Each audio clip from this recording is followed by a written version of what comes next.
Hali ya taharuki na mshangao imetanda kote baada ya kukamatwa kwa afisa mkuu wa polisi wa kituo cha kati cha Nairobi, Dishon Angoya.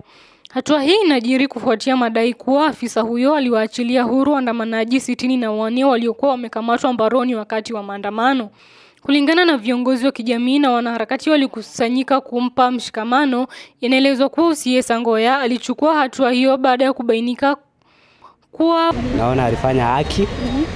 Kwa sababu huwezi niambia watu wametokea on the street kutetea haki zao and then wakamatwe halafu waekwe kwa seli bila kuhukumiwa kufanya mabaya.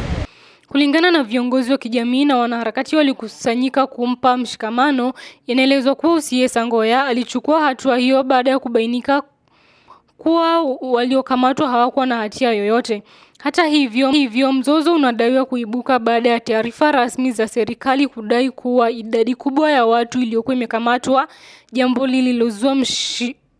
lililozua msukumo wa kutafuta na kulaumiwa baada ya ghasia za maandamano. Harakati wamemtaja OCS huyo kama rafiki wa Wakenya kwa kufuata sheria na kukataa kutekeleza amri zisizo halali. Wameahidi kusimama naye kidete, ikiwa ni pamoja na kumlipia dhamana na gharama zote za kisheria, huku wakiwasihi maafisa wengine wa polisi nchini kutotumika kuwadhulumu raia.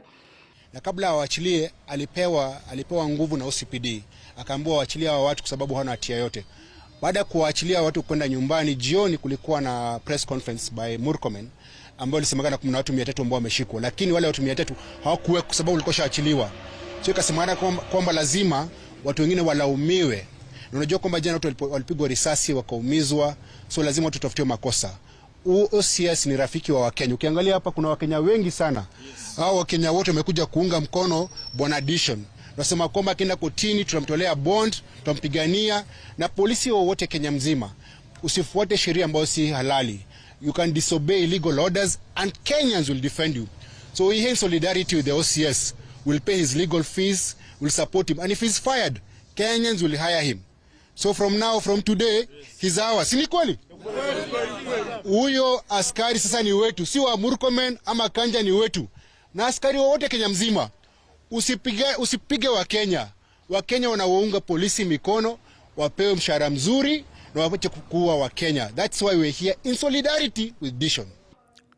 Mawakili wa mahakama kuu wakiongozwa na Titus Manu wamekosoa vikali hatua ya kumkamata afisa huyo na kumfanyia kile walichokitaja kama uonevu wa mfumo wa kisheria. Jopo kubwa la mawakili limejitolea kumtetea vikali mahakamani. Mvutano huu sasa unahamia mahakamani, huku upande wa utetezi ukitaka OCS Dishon Angoya aachiliwe mara moja, kwani hakuna kosa lolote la kisheria alilolitenda. He has been arrested and dragged through all those things because he released 48 protesters allegedly.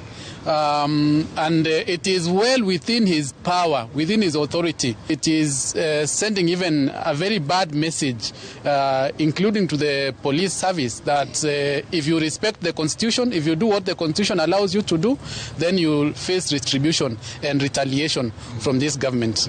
Ruto kushukisha bei ya mafuta, ameshika OCS. Ombi letu ni moja, OCS awachiliwe, atibiwe kiwa huru. The gentleman mwenye tuko naye hospitali, he is sick. Mimi sijamweka hapa kama mfungwa. Kumwachilia kwa sasa na ile hali yenye ako nayo, tutakuwa tunamfanyia injustice.